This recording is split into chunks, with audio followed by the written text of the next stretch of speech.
திருச்சிற்றம்பலம். வாழ்க வளமுடன். திருமந்திர வகுப்பிற்கு அனைவரையும் அன்போடு வரவேற்கிறேன். வாழ்க வளமுடன். இந்த திருமந்திரங்கள் படிக்கும் போதும், சைவ சித்தாந்தங்கள் படிக்கும் போதும், சைவ நூல்கள் படிக்கும் போதும் சில வார்த்தைகள், சொற்றொடர்கள் கலை சொற்கள் அடிக்கடிக்கு நம்ம கண்ணில் பட்டுக்கிட்டே இருக்கும். நம்ம அதை பயன்படுத்திட்டே இருப்போம். அந்த மாதிரி வார்த்தைகள் எல்லாமே ஒதுக்க முடியாத வார்த்தைகள். அது பல அர்த்தங்களை உடைய, இடத்துக்கு தகுந்த மாதிரி அர்த்தங்களை கொடுக்கக்கூடிய வார்த்தைகளை நம்ம பயன்படுத்துவோம். இந்த வார்த்தைகள்லாம் அங்கங்க கிடைக்கும். அந்த வார்த்தைகளுக்கு சரியான அர்த்தம் தெரியலன்னா மீனிங் புரியாது. அது மேலோட்டமான கதையை எடுத்துட்டு போகும். காட்டானை மேலே ஏறி கடைத்தெருவே போகையிலன்னா, நம்ம காட்டுல இருக்கிற யானை மேலே ஏறி கடைத்தெருவுல போறதுன்னு நினைச்சிட்டு இருக்கோம். அவர் அது தெரியும். காட்டானை அப்படின்னா காட்டாத இருக்கக்கூடியவன். தன்னைத்தான் காட்டிக்கொள்ள மாட்டான். யாரு காட்டிக்க மாட்டான்? கடவுள் தான் காட்டிக்க மாட்டான். சோ அப்படி அதனுடைய வார்த்தைகள் அர்த்தம் புரியாத சில வார்த்தைகள் இருக்கு. அந்த மாதிரி வார்த்தைகளை நம்ம தத்துவங்கள், அடிப்படையான தத்துவங்கள் இருக்கக்கூடிய, சிவ தத்துவங்கள் இருக்கக்கூடிய வார்த்தைகள்ல இந்த விந்து, நாதம், சிவம், சக்தி, இந்த மாதிரியான வார்த்தைகள் எல்லாம் நாம பார்க்கறதுக்கு சிவ தத்துவங்கள் 36 தத்துவங்கள் இருக்கு. அந்த தத்துவங்கள்லாம் கொஞ்சம் நினைவுபடுத்தி கொண்டு, ஏற்கனவே பார்த்திருக்கோம், இருந்தாலும் ஒரு தடவை நினைவுபடுத்தி கொண்டு இந்த வார்த்தைகள் எல்லாம் நம்ம பார்க்கலாம். தத்துவவாதிகள் அல்லது தத்துவ ஞானிகள் அல்லது நமக்கு இறைநிலையை உணர்ந்தவர்கள், தன்னை உணர்ந்தவர்கள், இந்த சித்தாந்திகள், இவர்கள் எல்லாம் அவர்கள் கண்டறிந்த உண்மையை நமக்கு சொல்றதுக்கு சில வார்த்தைகளை பயன்படுத்தியிருக்காங்க. அவங்களுடைய தேடல் என்னவாக இருந்தது அப்படின்னு பார்த்தோம்னா, எது நிலையானது, எது நிலையற்றது, இந்த உலகத்துல எது எல்லாம் நிலையானதா இருக்கும், எதெல்லாம் நிலையற்றது, இததான் அவங்க கண்டுபிடிச்சது. இப்ப நமக்கு என்ன வேலைன்னா, நமக்கும் அதான் வேலை. எது நிலையானதுன்னு தெரியணும், எது நிலையற்றதுன்னு தெரியணும், இவ்வளவுதான். இப்ப இங்க நடக்கக்கூடிய எல்லா ஃபைட்டிங்கும் எல்லாமே எதுல பாத்தீங்கன்னா நிலையற்றதுக்கு தான் இருக்கும். அப்ப இந்த வேதாந்திகள், சித்தாந்திகள், தத்துவ ஞானிகள், ரிஷிகள், முனிகள், இவங்க எல்லாமே கண்டுபிடிச்சது எது நிலையானது, எது நிலையற்றது. அப்படி அவங்க தேட ஆரம்பிச்சாங்க. நிலையற்றதெல்லாம் கடந்து கடந்து கடந்து போக போக அவங்க கடைசியில போய் நிலையானது 3 விஷயத்த கண்டுபிடிச்சாங்க. அந்த 3 தான் பதி, பசு, பாசம் அப்படின்னு சொல்லக்கூடியது. இது ஒரு திருமந்திரத்துல இங்க கொடுத்திருப்பாங்க. பதி பசு பாசம் எனப்பகர் மூன்றில் பதியினை போல் பசு பாசம் அனாதி. கடைசியில போய் அவங்க கண்டுபிடிச்சாங்க, பதி மட்டும்தான், இறைவன் மட்டும்தான் நிலையானது அப்படின்னு நம்ம நினைச்சிட்டு இருக்கோம். ஆனா அதை தாண்டி இன்னும் 2 இருக்கு. 3 விஷயங்கள் 3 தத்துவங்கள் நிலையானதுன்னு கண்டுபிடிச்சாங்க. அதுலதான் பசு பாசம் 2 அதுல கொடுக்குறாங்க. அனாதி. அனாதி அப்படின்னா எதுல இருந்து எது வந்துச்சு, எதுல இருந்து எது வந்துச்சுன்னு கண்டுபிடிச்சிட்டே போனா ஒரு லெவலுக்கு மேல அதை கண்டுபிடிக்க முடியலன்னா அதை அப்படி சொல்ல மாட்டாங்க. கண்டுபிடிக்க முடியல, இல்லை அப்படின்னு சொல்ல மாட்டாங்க. அதுக்கு ஆரம்பம் இல்லை. எப்பொழுது ஆரம்பம் என்று ஒன்று வந்ததோ அதுக்கு முன்னாடியே அது இருந்தது. அவ்வளவுதான். அதுக்கு பேரு அனாதி. இந்த பதி பசு பாசம், இந்த 3த்துக்கும் என்ன ஒற்றுமை, என்ன வேற்றுமை இருக்கு? இந்த 3ம் நிலையானது. நிலையானது மீன்ஸ் இது எப்பொழுதும் இருக்கக்கூடியது. ஆதி அனாதி. இந்த இந்த விஷயத்தை நம்ம தெரிஞ்சுக்கிட்டோம்னா இந்த தத்துவங்கள் எல்லாம் படிக்கும் போது உங்களுக்கு ரொம்ப எளிமையா இருக்கும். இந்த பதி அப்படிங்கிறது இதை அடிப்படையாக கொண்டதை நம்ம போன வாரம்லாம் பேசும்போது கணபதி அப்படிங்கிற பேர்லாம் வச்சோம். கணபதிக்கு ஏன் அந்த பேர் வந்தது, பதினா என்ன, தலைவன், எதுக்கெல்லாம் தலைவன், கணங்களுக்கெல்லாம் தலைவன் கணபதி, இப்படியெல்லாம் நம்ம சொன்னோம். அந்த மாதிரி பதி அப்படிங்கிறது இறைநிலையை குறிப்பிடக்கூடியது. பசு அப்படிங்கிறது உயிர், உயிர்நிலை. இறைநிலை பதி, பசு அப்படிங்கிறது உயிர்நிலை. ரெண்டுத்துக்கும் என்ன வித்தியாசம்? பதி என்பது ஒன்று, ஏக்கம். பசு என்பது அநேகம். உயிருக்கு எண்ணிக்கை இல்லை, எண்ணிக்கையில் அடங்காது, எண்ணற்றது. இதுதான் வித்தியாசம். இந்த பதி பசு, இந்த பசு கட்டப்பட்டிருக்கு. எதனால் அப்படின்னா பாசம்னு சொல்லக்கூடியது. யமராஜா பாசக்கயிறு எடுத்துட்டு வர்றாரு அப்படின்னு சொல்லுவாங்க. பாசம்னாலும் கயிறுனாலும் ரெண்டும் ஒண்ணுதான். திரும்ப திரும்ப சொல்லிக்கிறோம். பாச கயிறு, கயிறு கயிறுன்னு அர்த்தம். அப்ப இந்த பசு, இந்த பாசம் அப்படின்னு சொல்லக்கூடிய மாயை அப்படிங்கிறது. அந்த மாயையே அது 3 பகுதி உண்டு.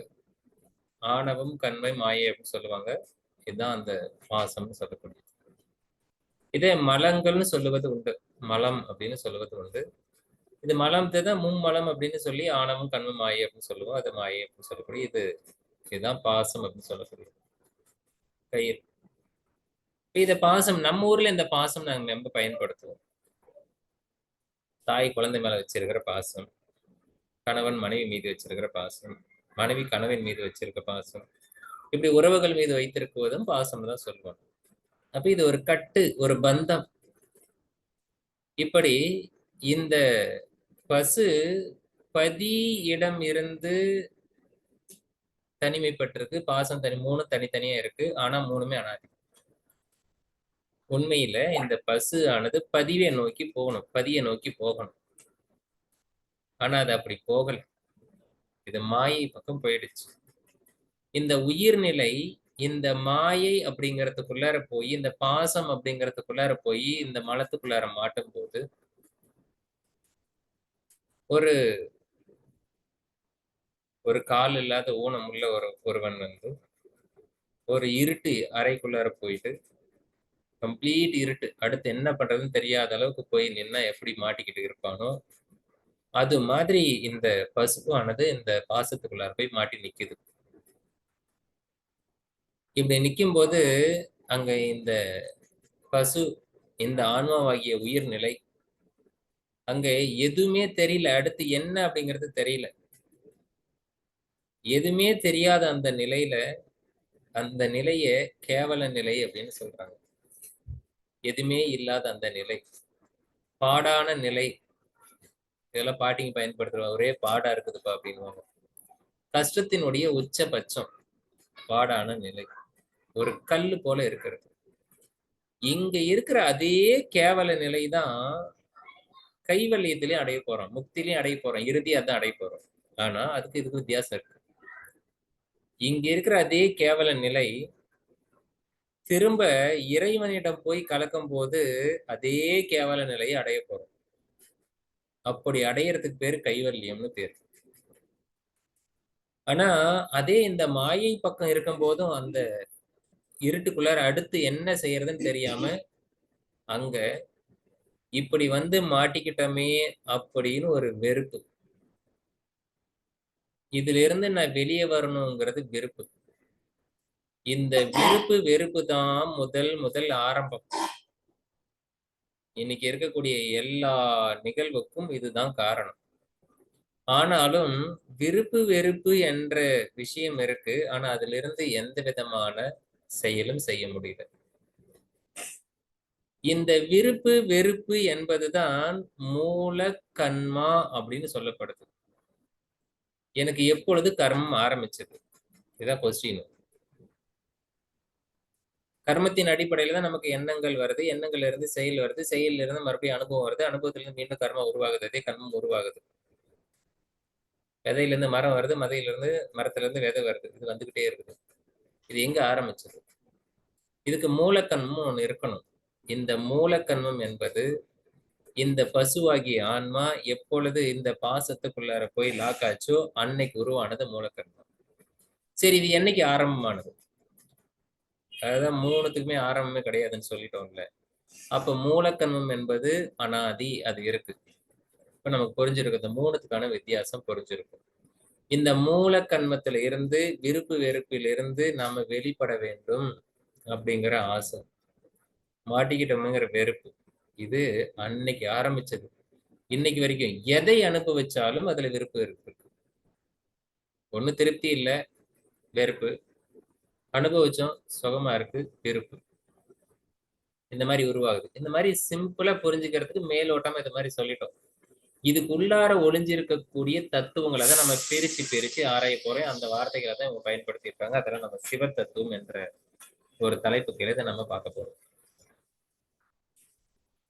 நடுவுல உங்களுக்கு ஏதாவது வாய்ஸ் பிரேக் ஆனாலும் இல்ல ஸ்லைடு மாறலனாலும் பேசுறதுக்கும் ஸ்லைடுக்கும் சம்மந்தம் இல்லைனாலும் எதா இருந்தா கொஞ்சம் தகவல் சொல்லுங்க.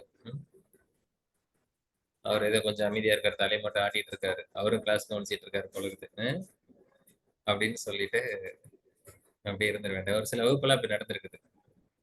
1 hour கழிச்சு சொன்னாங்க, 1 hourல கிளாஸ் முடிஞ்சிருச்சு. ஐயா நீங்க ஃபர்ஸ்ட் இன்ட்ரோடக்ஷன் ஸ்லைட்ல மட்டும் இருக்குது அப்படின்ட்டு அந்த மாதிரி.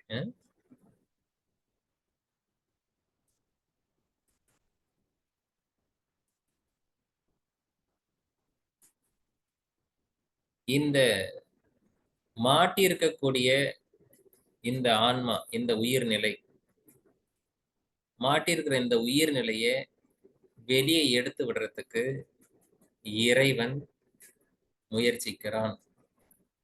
இது உண்மைன்னு சொல்லிட முடியாது. இறைவனுக்கு வெளியே எடுத்து விட வேண்டிய எந்த அவசியமும் கிடையாது.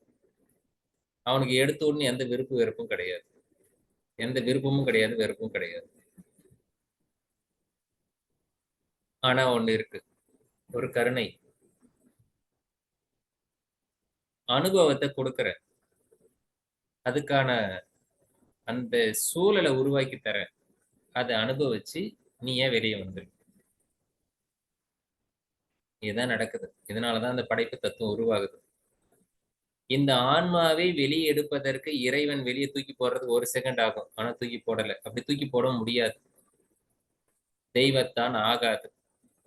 எனினும் முயற்சி செய்து தன் மெய்யை வருத்தி நீங்க அதுக்கான பலனை அடையணும். அப்போ ஆன்மாதான் முயற்சிக்க வேண்டும், உயிர்நிலைத்தான் அதை முயற்சி செய்ய வேண்டும். சரிதானா? இப்ப ஏன் இந்த தத்துவங்கள் 20, 36 வருது அப்படிங்கிறது உள்ளார போவோம். இப்ப இதை நம்ம மேஜரா பிரிக்கலாம். மொத்தத்துல 36 தத்துவங்கள் எப்படி இருக்கு அப்படிங்கறத மேஜரா பிரிச்சுப்போம். சிவ தத்துவம், வித்யா தத்துவம், பிரகிருதி தத்துவம், இப்படி மேஜரா 3 பகுதியை பிரிச்சிருக்காங்க. சிவ தத்துவம் அப்படிங்கறதுல 5 இருக்கு. வித்யா தத்துவத்துல 7 இருக்கு. 5 7 12. பிரகிருதி தத்துவம் 24. மொத்தம் 36. கணக்கு நேரம் கணக்கு சரியாயிடுச்சு. கணக்கெல்லாம் கரெக்டா தான் சார் இருக்கு, தத்துவம் தான் புரிய மாட்டேங்குது. இந்த ஆன்மா, இந்த உயிர்நிலை இந்த மலமாகிய மாயையில சிக்கி கொண்டு இருக்கும் போது, அதால அடுத்த எந்த அசைவும் இல்லாத போது, இத புரிஞ்சுக்கிறதுக்கு தான் உருவம் போட்டிருக்காங்க. உருவமே கிடையாது, உருவம்லாம் இல்ல. அப்படி இல்லாத அந்த நிலை, இப்ப உயிர்நிலை எப்படி இருக்கும்? நேத்து சொன்னமே நாம கோவின் மயிரொன்று 100 கூறிட்டு அந்த மாதிரிலாம் கிடையாது. அதெல்லாம் எதுவுமே இல்லை. எதுவுமே இல்லாத நிலை, பாடான நிலை, கேவல நிலை, ஒன்றும் இல்லாத அந்த நிலை. ஆனா உயிர்நிலை இருக்கு. அது எப்படி கற்பனை பண்ணுவீங்கன்னு எனக்கு தெரியல. உங்களோட அறிவு கேட்ட வரைக்கும் நீங்க கற்பனை பண்ணிக்கோங்க. அப்படி இருக்கக்கூடிய அந்த நிலை அதுல மாட்டி இருக்கு. மாட்டிக்கிட்டோமேங்கிற விருப்பு, வெளியே வரணுங்கிற விருப்பு, மாட்டிக்கிட்டோமேங்கிற வெறுப்பு, விருப்பு இருப்பு இருக்கு. இது மூலக்கர்மம். இப்படி இருக்கக்கூடிய அதற்கு இந்த இறைநிலை இறங்கி வருது, கீழே எடுத்து விடல. சில படைப்புகளை கொடுத்து, அந்த படைப்புகள் மூலமா அனுபவத்தை கொடுத்து, அந்த அனுபவம் மூலமா அந்த ஆன்மா வெளிப்பட்டு மீண்டும் இறைவனில் சேர்ந்து அதே கேவல நிலை அடையறதுக்கு, இறைவன் பக்கம் போறதுக்கு கடவுள் இறங்கி வருகின்ற படிநிலைகள் 5 படிநிலை. இந்த 5 படிநிலையில இறங்கி அதுக்கீழே இறங்க மாட்டார், நின்னுப்பாரு. அவருக்கும் ஒரு லெவல் இருக்கும், அங்க நின்னுப்பாரு. அதுக்கப்புறம் இந்த உயிர்நிலையை மேல இழுத்துட்டு வருவாரு. அந்த உயிர்நிலை ஏறி வர்றது 7 படிநிலை. அதுதான் வித்யா தத்துவம். இப்போ ஒவ்வொன்னா பார்க்கலாம். இறைவன் எப்படி இறங்குறான் அப்படிங்கறத பார்க்கலாம். இறைநிலையினுடைய முதல் தத்துவம் நாதம்,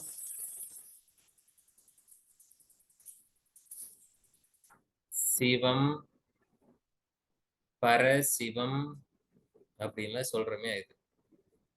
இந்த நாதம் அப்படிங்கிறது முதல் தத்துவம். இந்த நாதம் என்பதை பரசிவம்னு சொல்றோம்.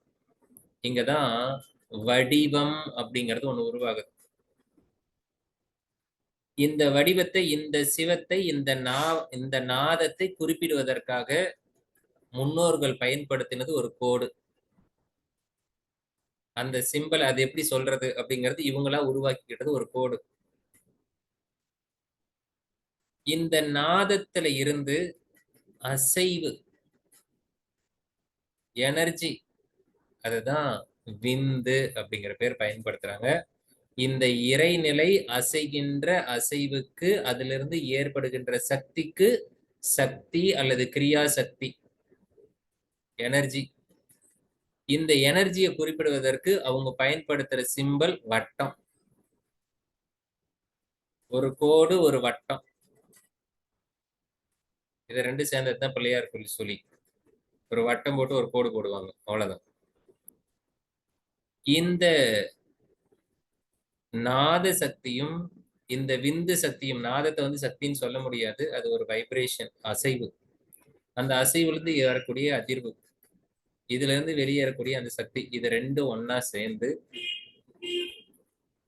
சதாக்கியம் அல்லது சதா சிவம் அல்லது சிவசக்தி இப்படின்னு சொல்லக்கூடியது. நாதம், விந்து, சதாக்கியம், ஈஸ்வரம், சுத்த வித்தை அப்படிங்கிறது வந்து 5 தத்துவங்களே சிவ தத்துவங்களே பேர் வச்சிருப்பாங்க. அதுக்கு வேற என்னெல்லாம் வார்த்தை நம்ம பயன்படுத்தியிருக்கோங்கிறத அங்க சொல்றதா அங்க பக்கத்துல போட்டிருக்கோம். இந்த கோடு அப்படிங்கிறது லிங்கம், இந்த வட்டம் அப்படிங்கிறது தான் ஆவுடை. இது ரெண்டும் ஒன்னா சேர்ந்ததுதான் இந்த சிவலிங்க சக்தியை சேர்த்து இங்க வச்சிருக்கிறத இந்த லிங்க வழிபாட்டுக்கு, நம்ம உருவ வழிபாட்டுல நம்ம அடையாளத்தை வச்சிருக்கோமே இந்த சிம்பல். இந்த லிங்கமே இந்த மூணுத்துக்கும் 3வது நிலை தான் இறைவனுக்கு இப்படி ஒரு பேர் வச்சிருக்கோம். அதுக்கு முன்னாடி 2 இருக்கு, இது யாருக்கும் தெரியல. அது 2ஆ பிரிக்கணும். இத வந்து இப்படி புரிஞ்சுக்கிறதுக்கு அந்த தத்துவ ஞானம் வரணும். அருணகிரிநாதன் பாடுறாரு 36 6 கடந்து எப்பொழுது நான் வந்து என்னை நான் இந்த சிவநிலையை உணர வேணும் அப்படின்னு. 36 தத்துவங்களை கடக்கணும். இந்த சிவலிங்கம் அப்படிங்கிறத நம்ம உருவ கடவுளா வச்சிருக்கோம் இன்னைக்கு. அதுக்கெல்லாம் இன்னும் பின்னாடி அர்த்தங்கள் இருக்கு. ஈஸ்வரம் அப்படிங்கிறது இந்த இறைநிலையில எல்லாத்தையும் தன்னை தனக்குள்ளே மறைத்து வைத்துக் கொள்ளக்கூடிய ஒரு பக்குவம் இருக்கு. நான் இப்ப பேசுற சப்தங்கள் எல்லாம் உங்க காதுல கேட்டுது, நேரா உங்களுக்கு வந்து கேட்டது, அதுக்கப்புறம் அது மறைஞ்சு போயிடுது. உங்களுக்குள்ளார ஒரு அர்த்தத்தை கொடுத்துட்டு அது மறைஞ்சு போகுது. கை தட்டினா ஓசை வரும். ஓசைங்கிற சப்தம் மட்டும் நமக்கு தெரியுது, ஆனா அது எதனால வந்தது? அழுத்தம் என்ற சக்தியை கொண்டு இந்த ஓசை உருவானது. சக்தி நமக்கு தெரியாது, மறைஞ்சு போயிடும். ஆனா அது உள்ளார மறைச்சு வச்சிருக்கு. இந்த நேரத்துக்கு இவ்வளவு நேரத்துக்கு இவ்வளவு அழுத்தத்துல இவ்வளவு பெரிய சத்தத்தை இவங்க ஏற்படுத்தினாங்க அப்படிங்கறது அது மறைச்சு வச்சுப்போம். இதான் ஈஸ்வரம். அனைத்தையும் தனக்குள் மறைத்து வைத்துக் கொள்ளக்கூடிய பக்குவத்துக்கு ஈஸ்வரம்னு பேரு. எதனாலும் பாதிக்கப்படாதது. இந்த தத்துவங்களுக்கு அப்புறம்தான் வித்தை அப்படிங்கிறது, வித்யா என்ற சொல்லினுடைய பதம். அறிவு நிலை, இறைவனுடைய அறிவு நிலை இங்கதான் உருவாகுது. இந்த அறிவு நிலையே சுத்த வித்தைன்னு சொல்றோம். அதாவது தூய அறிவு, தூய உணர்வு. இததான் பிரக்ஞான பிரம்மம், அறிவே தெய்வம், கடவுள், பிரம்மா, சிவன், விஷ்ணு, இது வரைக்கும் நாம கற்பனையில பக்தியில சாமி கும்பிடுறோமே அந்த தத்துவமே இந்த 5வது தத்துவத்துலதான் வருது. இது சிவ தத்துவத்தினுடைய சுத்த மாயைன்னு சொல்லக்கூடிய இந்த மாயையை மறைப்பொருள்ல இங்கதான் இந்த அறிவு நிலையை தான் நம்ம இப்படி சொல்றோம். இந்த பிரம்மன் படைத்தல், காத்தல், அழித்தல் அப்படிங்கிறது இப்படி தத்துவங்கள் இதுக்குள்ளார இருக்கும்போது இங்க என் கடவுள் உன் கடவுள் வேற பிரிக்கப்படுது.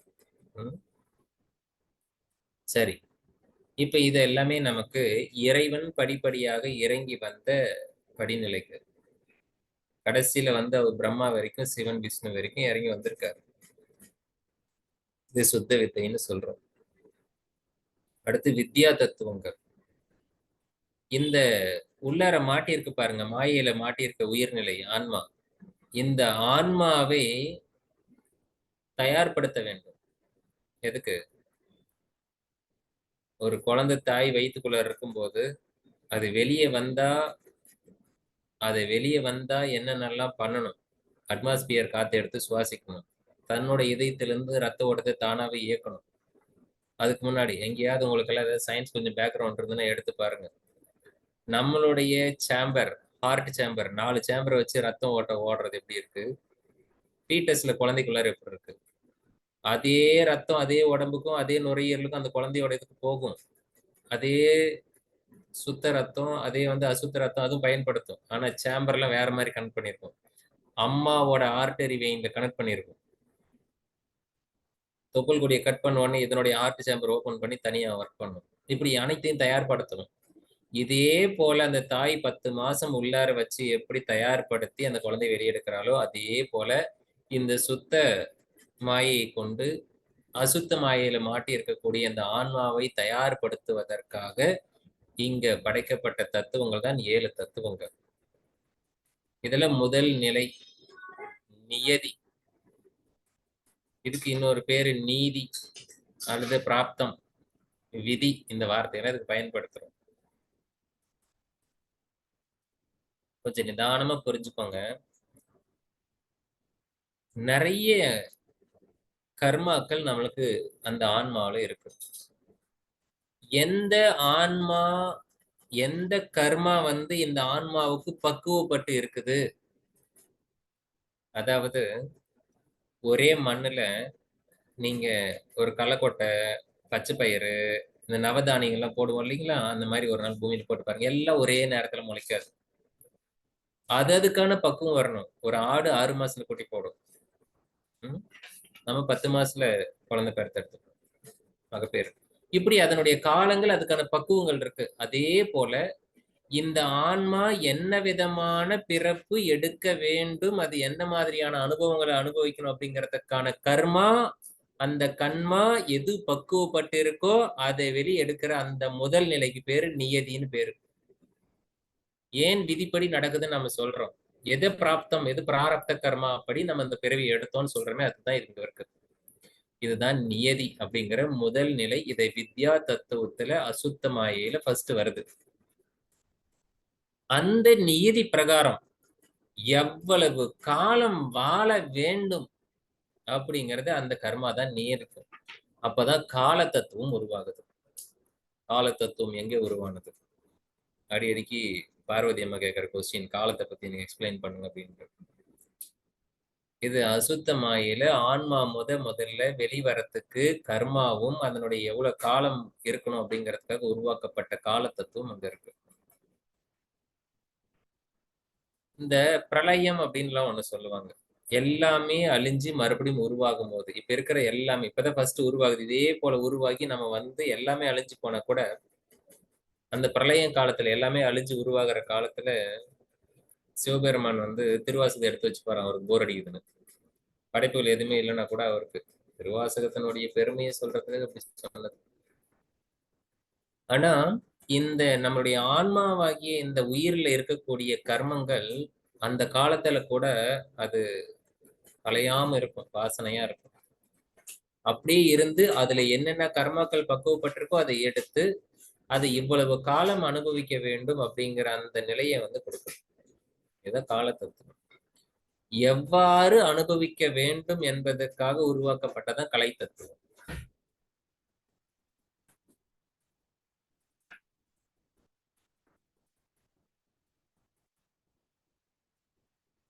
இந்த கலை அப்படிங்கிறது கலைத்தல் அப்படின்னு பார்க்கணும். இந்த ஆன்மாவை ஒரு தட்டு தட்டணும், அப்பதான் அது கலைய ஆரம்பிக்கும். குழந்தை பிறந்த உடனே அந்த குழந்தை தலைகையில பிடிச்சி தலைமையில ஒரு முதுகுல அடிப்பாங்க, குழந்தை அழ ஆரம்பிக்கும். அதே மாதிரி இந்த ஆன்மா அசைவற்று இருக்கு. எங்க ஆன்மா மாயைக்குள்ள மாட்டி அசைவற்று இருக்கு.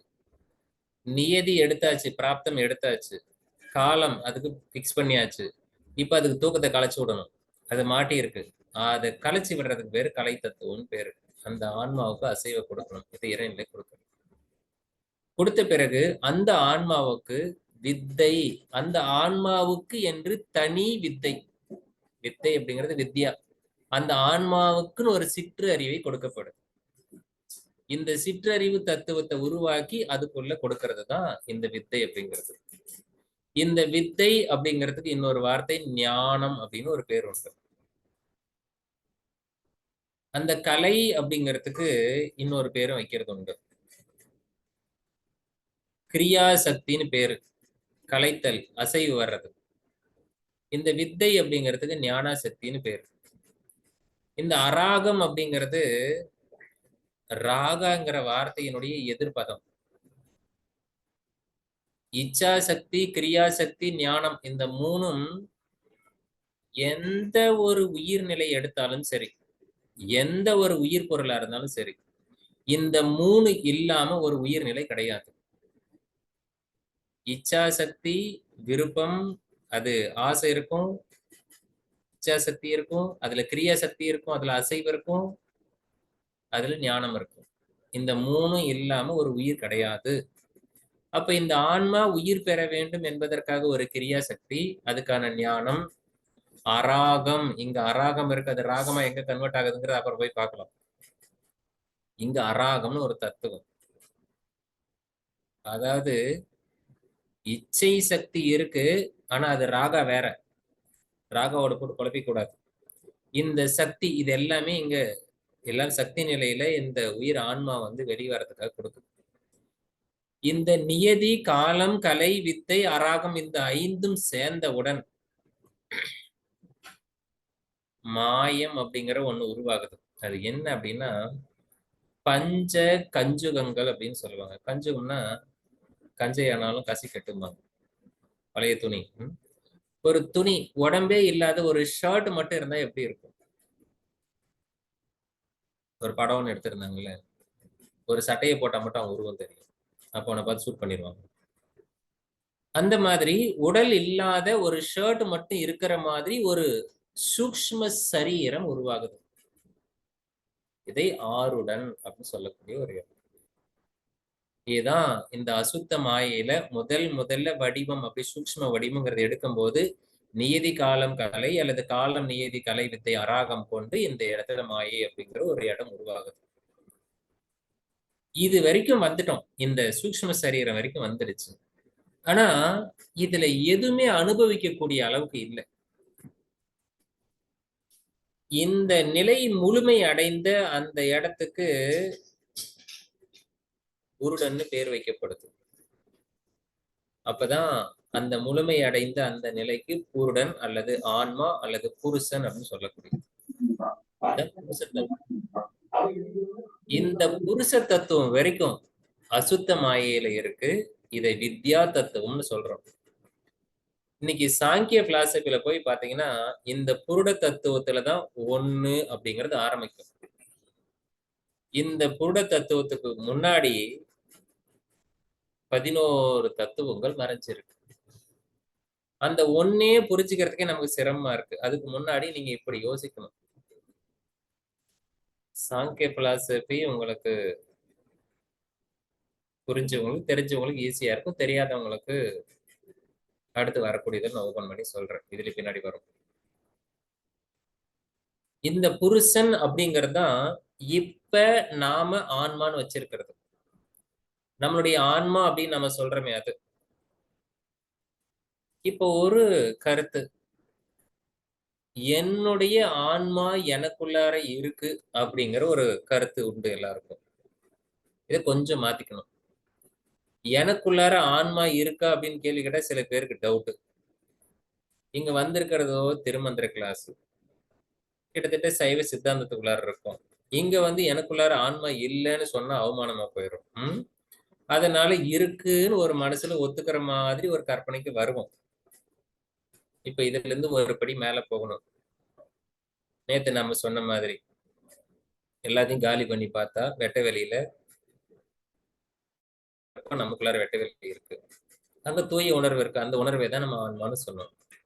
இப்ப அதே கருத்து தான் நமக்குள்ளார ஆன்மா இருக்கு அப்படிங்கிற கருத்தை மாத்தி நான் தான் ஆன்மாவாக இருக்கிறேன். எனக்கு ஆவரணமாக உடையாக இந்த உடல் இருக்கிறது. உணர்வாக என் மனம் செயல்படுகிறது.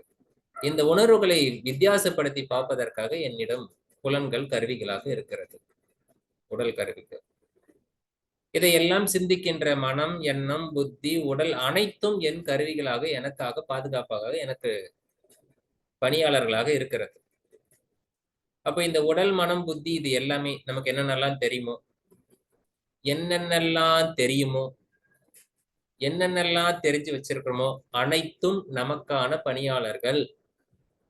நாம் வெறும் ஆன்மா அல்லது ஆன்மாவுக்கு இது எல்லாமே நமக்கு சப்போர்ட்ல இருக்கு அப்படிங்கிற ஒரு கன்க்ளூஷனுக்கு வந்துருவோம். இப்ப அந்த ஆன்மா என்ற நான் என்ற உணர்வோட நாம் இருக்கிறோமே, அதுக்கு புருஷன், தமிழ்ல புருடன்னு பேரு. ஆனா இப்ப நான் உடனே நிறைய புருடா இருக்கு.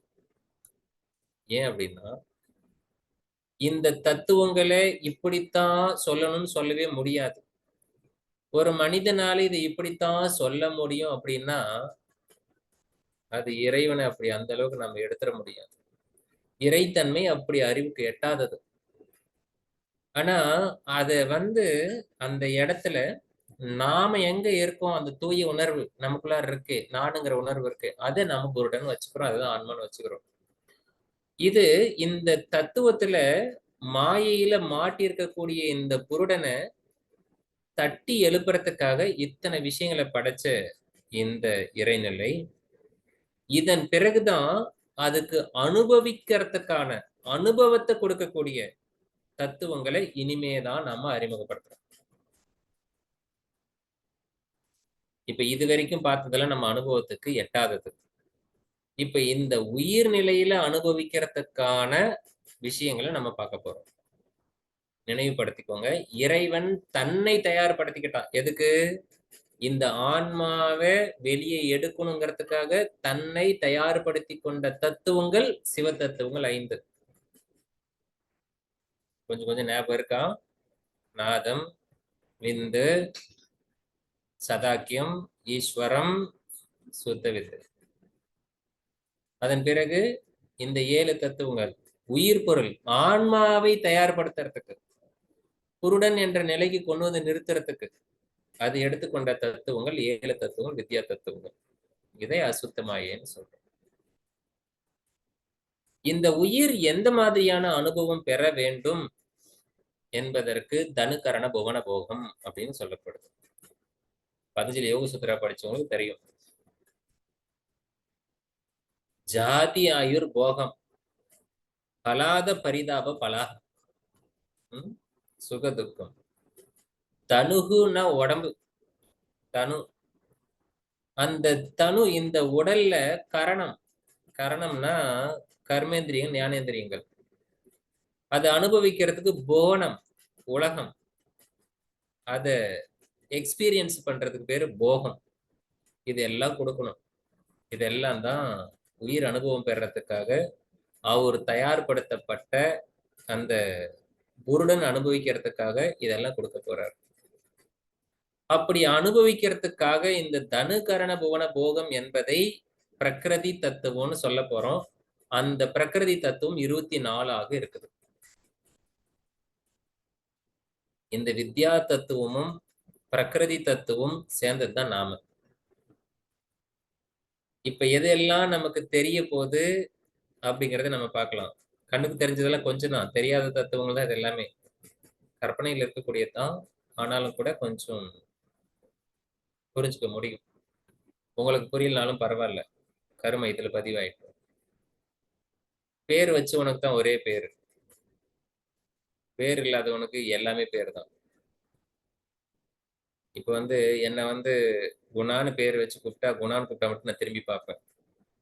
எனக்கு பேர் இல்லைன்னு வச்சுக்கோங்களேன், என்ன சொல்லி கூப்பிட்டாலும் நான் திரும்பி பார்ப்பேன். என்ன சத்தம் வருதுன்ட்டு, என்னதான் கூப்பிடுறாங்களேன்ட்டு.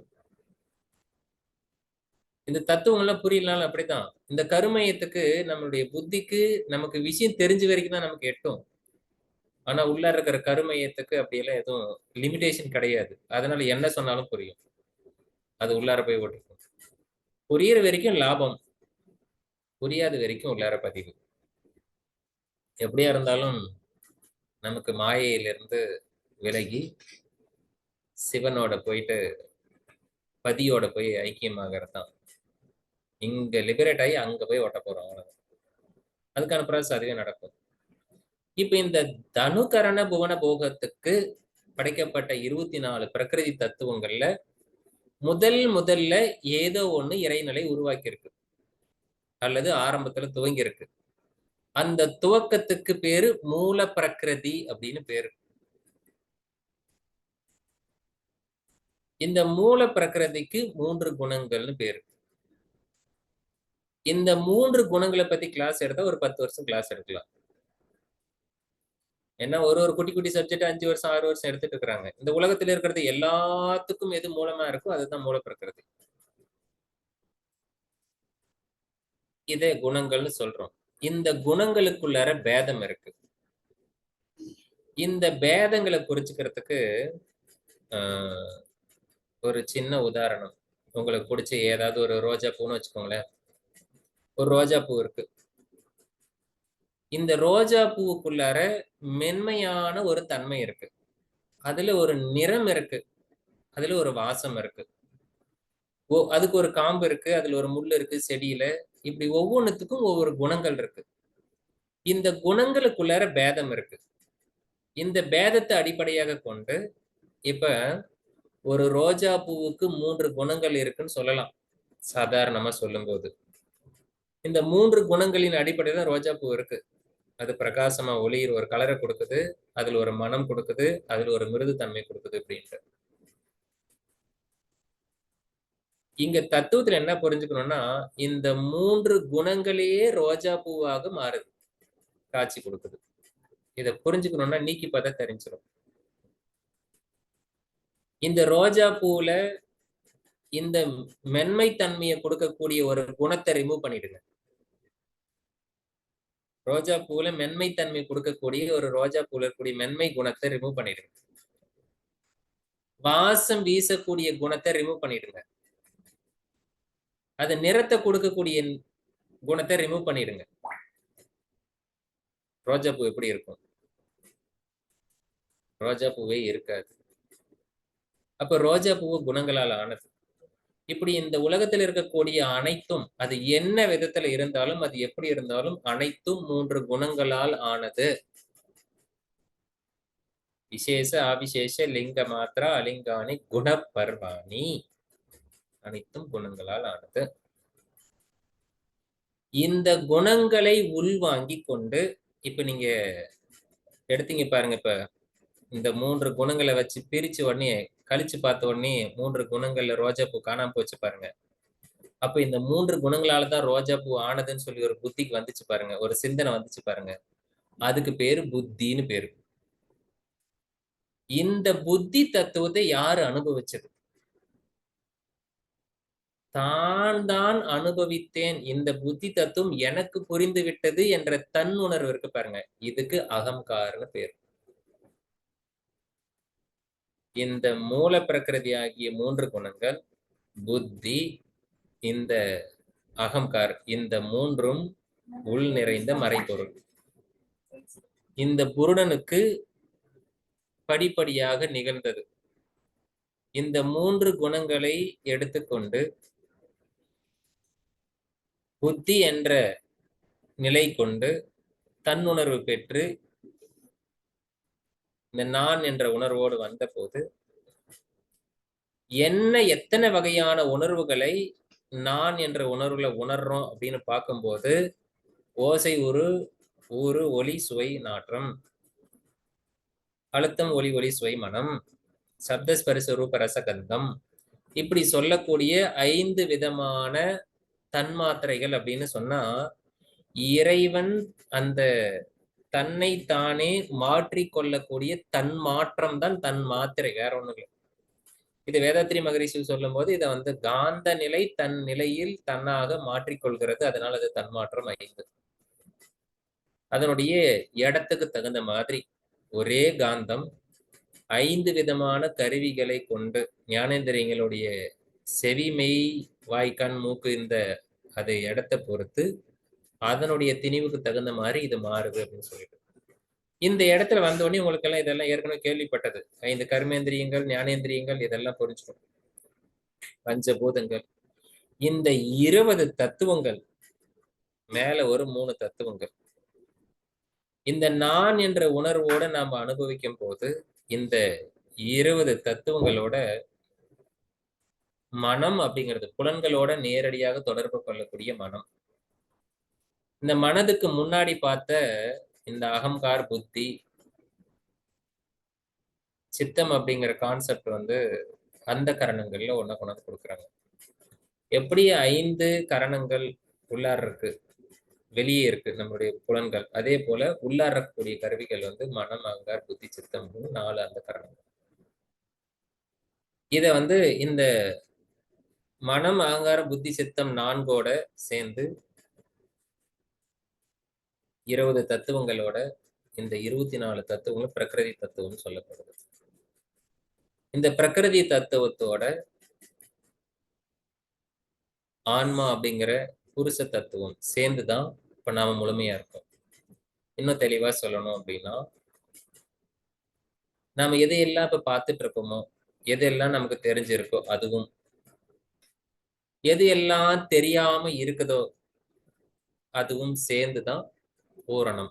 அதுதான் நாம. அப்ப நாம எடுத்துக்கிட்டோம்னா தெரிஞ்சது கொஞ்சம் இருக்கு, தெரியாதது நிறைய இருக்கு.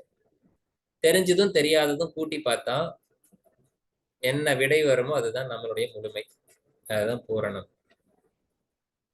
சிவ தத்துவங்கள் வந்து பல ஆயிரம் ஆண்டுகள் தனக்குள்ளார ஆராய்ச்சி பண்ணக்கூடியது. இத ஒவ்வொன்னா கடந்து போகணும்.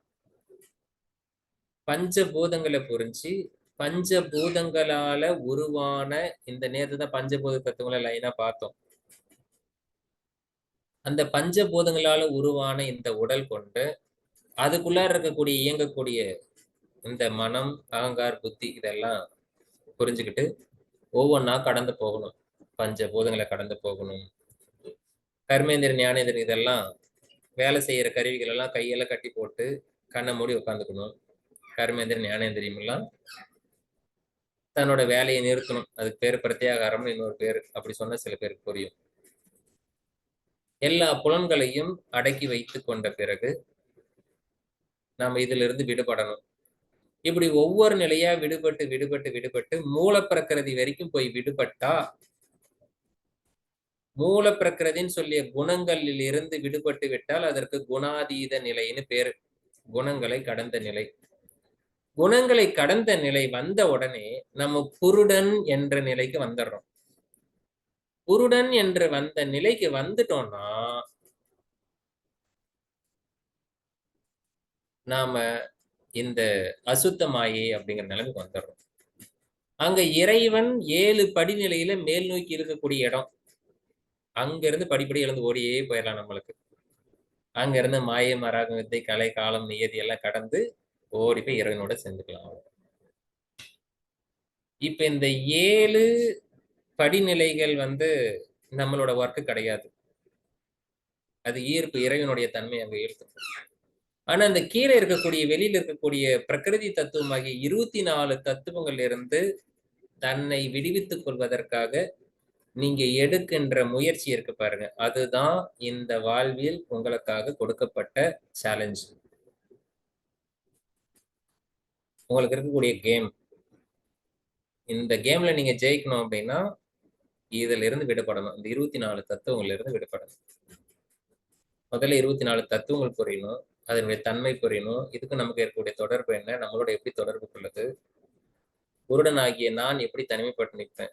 இப்பொழுது புருடன் நமக்கு தெரிய போறது இல்லை.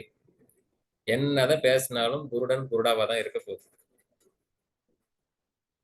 இதெல்லாம் நம்பினாதான் உண்டு. எப்படி நம்பிக்கை அடிப்படையில் இருக்கு. ஆனா தத்துவங்கள் அப்படிதான் சொல்லுது. இது வரைக்கும் எல்லாரும் அப்படிதான் பண்ணியிருக்காங்க. இந்த 24 தத்துவங்களை நீங்க கடந்து வந்துட்டா உங்களுக்கு விடுதலை.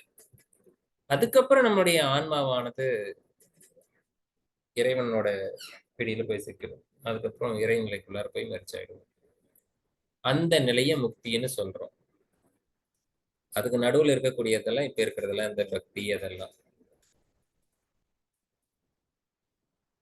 ஓரளவுக்கு சிவ தத்துவத்தினுடைய அவுட்லைன் உங்களுக்கு அறிமுகப்படுத்தப்பட்டிருக்கு.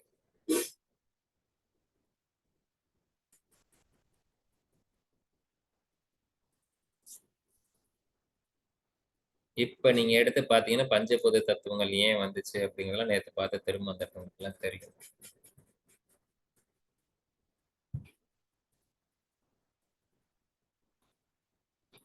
நாலு பேர் கிளாஸ்ல இருக்கோம் எனக்காக. நிறைய பேர் இருக்கும், இருந்தாலும் எல்லாருக்கும் வேற வேற வேலை இருக்கும்ல. ஐயா என் செல்போன் திடீர்னு ஹீட் ஆயிடுச்சுங்க ஐயா. அதுவே சொல்லிடுச்சு 20 செகண்ட்ஸ்க்கு மேல ஆஃப் ஆயிடணும்ட்டு. ஆஃப் ஆயிடுச்சு. நான் திருப்பி போடுறேன், வரமாட்டேன்ச்சு. இதுக்கு மேல நீங்க ஆன் பண்ணி வச்சிருந்தீங்க, நான் மீட்டிங் விட்டு வெளியே வந்துருவேன். எனக்கு லிபரேஷன் வேணும். எவ்வளவு நாள் உங்களோட மாட்டிக்கிட்டு சின்ன படம். அப்புறமா இப்ப நீங்க குருடனை பத்தி முடிச்சீங்க, அப்பதான் வந்தது. நானும் மாத்தி போடுறேன். திரும்பவும் அது 20 செகண்ட்ஸ் அதுக்கு இது கொடு அப்படின்னு ரெஸ்ட். விடுங்கம்மா, குருடன் வரைக்கும் அதான் வெளியே வந்துருச்சு இல்ல, அது கரெக்டா தானே போயிட்டு இருக்கு.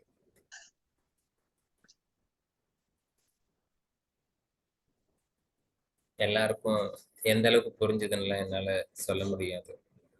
ஆனா 36 தத்துவங்கள் இப்படி இருக்கு அப்படிங்கறது எப்படி வகைப்படுத்தி இருக்காங்க அப்படிங்கிற ஒரு அறிமுகம் கொடுத்திருக்கோம் அப்படிங்கிற ஒரு நம்பிக்கை இருக்கு.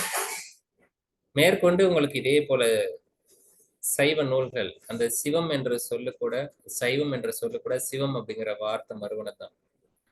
இதுல சதா சிவம் சிவம் அப்படிங்கிற வார்த்தையில நம்ம பயன்படுத்தியிருக்கோம். அதனால இன்னைக்கு இங்க உட்காந்துட்டு எப்படி நம்ம கற்பனையில சிவத்தை சதா சிவத்தை எப்படி நம்ம பிரிச்சு பாக்குறது. இன்னைக்கு இங்க இருந்து ஒரு பயணம் போவோம், ராக்கெட் எடுத்துக்கிட்டு சதாசிவம் வரைக்கும், சிவன்நிலை வரைக்கும் போறதுக்கு ட்ரை பண்ணலாம். உலகியல் வாழ்க்கையில இருந்து நம்ம இந்த பூமியினுடைய ஒரு உருண்டையான ஒரு பூமி கற்பனை பண்ணிக்கலாம். பூமி உருண்டைதானே இருக்கு, ஆனா நமக்கு தட்டையா தான் இருக்கு. நம்ம வீட்டுல ரசமட்டை பார்த்த இந்த டைல்ஸ் எல்லாம் போட்டு வச்சிருக்கோம், பட்டையா தான் இருக்கு. வெளியில நடந்து போனாலும் பட்டையா தான் இருக்கு, உருண்டையா இல்லை. ஆனா அது பெருசா இருக்கும்போது அதை உருண்டையா இருக்கு அப்படிங்கிறது ஒரு அறிவுக்கு எட்டக்கூடிய விஷயம். உலகம் உருண்டை தானே. ஒரு உலகம் உருண்டையா இருக்கக்கூடிய ஒரு பந்து மேல நம்ம நின்றுருக்கோம். இப்ப இதுல இருந்து தன்னை விடுவித்துக் கொண்டு அப்படியே கொஞ்சம் கற்பனையில மேல போனோம்னா நம்மளுடைய சூரிய குடும்பம் அப்படிங்கிற ஒரு அமைப்பு, ஒரு கூட்டமைப்பு. இந்த சூரிய குடும்பம் போல எண்ணற்ற சூரிய குடும்பங்கள் இருக்கிறதா. அந்த சூரிய குடும்பங்கள்ல எல்லாமே நமக்கு தெரியறதுல பெருசா இருக்கக்கூடிய சூரியன் மட்டும் தெரியுது, அது நட்சத்திரமாக நமக்கு தெரியுது குட்டியா. இது மாதிரி எண்ணற்ற நட்சத்திரங்கள் இருக்கு. இந்த எண்ணற்ற நட்சத்திரங்கள் கூட்டம், இந்த சூரிய குடும்பம் எல்லாம் சேர்ந்துதான் கேலக்சி அப்படின்னு சொல்றாங்க. இந்த கேலக்சி அப்படிங்கிறது இந்த பால்வெளி திரள், இது போல நிறைய கேலக்சிகள் சேர்ந்து இந்த பிரபஞ்சம் அப்படின்னு ஒண்ணு உருவாயிருக்கு. இந்த பிரபஞ்சத்துல எப்படி எல்லாம் சீரா இயங்குதோ அதே போல இந்த ஒட்டுமொத்த பிரபஞ்சமும் ஒரு கூட்டு இயக்கமா இயங்கிட்டு இருக்கு. இந்த பிரபஞ்சம் முழுவதும் கடந்து போனா, ஒரு லெவலுக்கு மேல போனா, இந்த மாதிரி டிஸ்டன்ஸ் எவ்வளவு இருக்குன்னு எனக்கு தெரியல, அவ்வளவு தூரம் போனா அங்க எந்த விதமான கோள்கள் நட்சத்திரங்கள் எதுவுமே இருக்காதான். அப்படி எதுவுமே இல்லாத அந்த நிலை, அந்த எதுவுமே இல்லாத நிலை இங்கே இருக்கு. நாம இருக்கக்கூடிய இந்த இடத்துலயும் இருக்கு. நேத்து வகுப்புல சொன்னதை கொஞ்சம் ஞாபகப்படுத்தி பாருங்க. இந்த ரூம்ல ஒவ்வொன்னா ரிமூவ் பண்ண எப்படி சார் ரிமூவ் பண்றது? ரிமூவ் பண்ணது ஞாபகம் இருக்கும்னு நினைக்கிறேன். ஒரு ஆசான், ஒரு குரு 4 சீடர்கள் கிட்ட ஒரு ஒர்க் கொடுத்தாராம். தூரத்துல ஒரு பானையை கமுத்து வச்சிருந்தாராம். அந்த பானைக்குள்ளார போய் என்ன இருக்குன்னு பார்த்துட்டு வந்தாராம். ஒருத்தர் போனாராம், பானையை திருப்பி வச்சு உள்ளார பார்த்தானா, ஒண்ணும் இல்லை. அங்கிருந்து வந்தானா, குருவே உள்ளார ஒண்ணும் இல்லை. ஒண்ணும் இல்லையா? இப்ப 2வது சீடர்கிட்ட சொன்னானா, நீ போய் பார்த்துட்டு வா. ஓ, போனவனுக்கு தெரியல நம்மள அனுப்புறாரு குரு அப்படின்னா கண்டிப்பா அதுக்குள்ள ஏதாவது ஒண்ணு இருக்கும். போனான், எடுத்து பார்த்தான், ஒண்ணும் இல்ல. கொஞ்சம் புத்திசாலி, லைட் அடிச்சு பார்த்தான், உள்ளார ஒண்ணும் இல்லை. வந்து சொன்னான், குருவே நான் லைட் அடிச்சு பார்த்தேன், உள்ளார ஒண்ணும் இல்லை. 3வது ஆளை கூப்பிட்டு அனுப்புனாரு. 2 பேருக்கு தெரியாது, கண்டிப்பா இன்னொன்னு ஏதோ இருக்க செய்யணும். நம்மள அனுப்புறாரு. போனான், லைட் அடிச்சு பார்த்தான், தெரியல. ஓ, கண்ணுக்கு தெரியாத ஏதோ ஒரு பொருள் உள்ளார இருக்கு. கையை விட்டு பார்த்தான், கைக்கு எதுவும் தட்டுப்படலை, ஒண்ணும் மட்டுப்படலை. வந்து சொன்னான், குரு ஒண்ணும் இல்லை. 4வது ஆளையும் அனுப்புனாரு குரு. இவன் போறான், கண்டிப்பா இவங்க 3 பேரால கண்டுபிடிக்க முடியாத ஒண்ணு இருக்குன்னு கண்டிப்பா அதுக்குள்ள இருந்துதான் ஆகணும். இல்லாத 3 முறை வந்து அவர் திரும்ப அனுப்ப மாட்டாரு. 4வது போனாரு, பார்த்தான், பார்த்த உடனே கண்டுபிடிச்சிட்டான். வந்து சொன்னான், குருவே நான் பார்த்தேன், இருந்ததுன்னா. என்ன இருந்தது அப்படின்னா, இருக்குது குருவே. குரு கிட்ட சொல்லிட்டான் இருந்தது. எல்லாரோட காதலையும் விழுந்துருச்சு என்ன இருந்தது அப்படின்ட்டு. இப்ப அந்த குரு சொன்னாரு, அது உள்ளார இருக்குல்ல, அதை எடுத்துரு அப்படின்னா. இந்த எடுக்கிறதுக்கு முதல்ல இருந்த 3 பேரும் ஆர்கியூ பண்ண ஆரம்பிச்சாங்க. அது எப்படி எடுக்க முடியும், அது எடுக்க எடுக்க திரும்பி உள்ளார நிரம்பிட்டே இருக்குமே அப்படின்னு. என்ன இருந்திருக்கும் நீங்க கண்டுபிடிச்சிட்டீங்க தானே? காற்றுங்கய்யா, உள்ள இருந்தது காற்று. இந்த காத்து வரைக்கும் தான் நமக்கு கணக்குல இருக்குது. இந்த அபிப்பிராயத்தை உடைக்கணுங்கிறதுக்காக தான் நேத்து நான் உங்களுக்கு 5 தத்துவங்களை சொல்லி கொடுத்தது. காத்துங்கிறத ரிமூவ் பண்ணாலும் என்ன இருக்கும், வின் என்ற தத்துவம் இருக்கும். வின் என்ற தத்துவத்தை வெளியெடுத்தா என்ன இருக்கும், சுத்த வெளி இருக்கும், எம்டி ஸ்பேஸ் இருக்கும். சதா சிவம் அனைத்தும் சக்தியோடு சேர்ந்து இங்க இருக்கிறதுனால இதை அந்த எம்டி ஸ்பேஸை சதா சிவம் என்று சொல்கின்றோம். அந்த சதா சிவம் தான் நம்ம ரூம்குள்ள நிரம்பி கிடக்குது. இந்த ஒட்டுமொத்த பிரபஞ்சமும் சக்தியும் சிவமும் சேர்ந்து இந்த ஒட்டுமொத்த பிரபஞ்சத்தை இயக்கிட்டு இருக்கு. இது எல்லாம் கடந்து நீங்க இந்த பிரபஞ்சத்தை கடந்து மேல போய் பார்த்தா இந்த சுத்திரில ஒண்ணுமே இல்லாத அங்க ஒண்ணு இருக்குமே, அதுதான் பியூர் சிவம். சிவம்னாலே பியூர் தான். இதுல பியூர் சிவன் வேற சொல்றது, இந்த பாசக்கயிறு சொல்ற மாதிரி திரும்ப திரும்ப சொல்லிக்கிறது 2 வார்த்தை ஒரே மீனிங் தான். அதான் சிவம் அப்படின்னு சொல்லக்கூடியது. அந்த சிவம் தான் இங்க சதாசிவமாக இருந்து சக்தியோட சேர்ந்து இங்க இயக்கிட்டு இருக்கு. இந்த வகுப்புல கூட எனக்கு தேடுறது கூட ஒரு சிவன் காணும், எல்லாம் சக்தி வடிவமா தான் இருக்கு. ஒட்டுமொத்த பிரபஞ்சத்தையும் இயக்கக்கூடிய சக்தி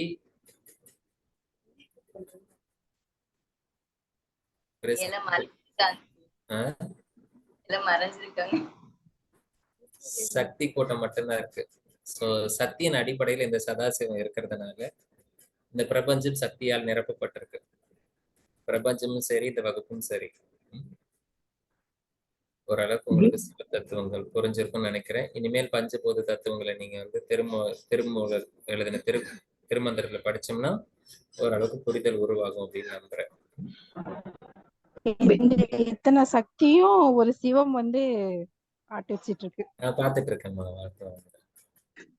ஐயா, விநாயகர் அகவல்ல கூட ஔவையார் பாடுவாங்க, சத்தத்தின் உள்ளே சதாசிவம் காட்டி, சித்தத்தின் உள்ளே சிவனை காட்டி. சித்தத்தின் உள்ளே சிவனை காட்டி. சித்த தத்துவங்கள் எல்லாம் இன்னொரு நாள் வாய்ப்பு இருக்கும்போது நம்ம படிப்போம். சித் என்பது என்ன, சித்தா என்பது என்ன, சித்தம் என்பது என்ன அப்படின்னு. தூய்மையானவர் சிவன் என்றவர் தூய்மை, பியூர்.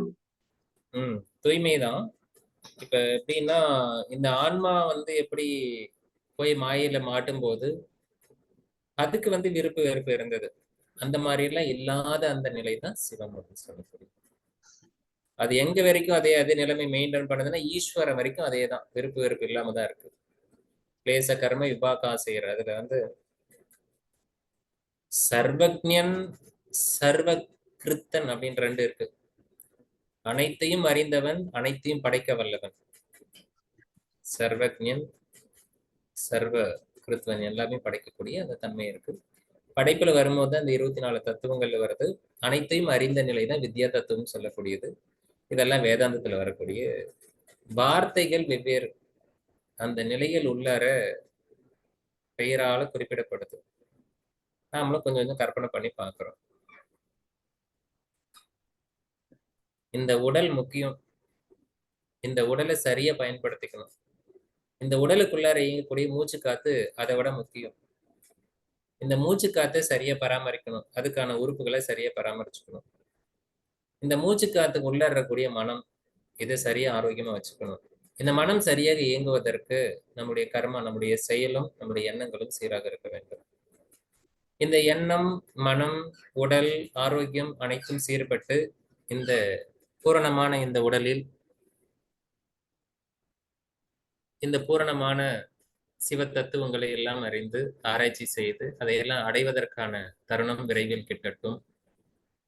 அனைவருக்கும் இறைவனுடைய கருணை அருளால், சிவன் சக்தி அருளால் அனைவருக்கும் அனைத்தும் சித்தியாகட்டும்.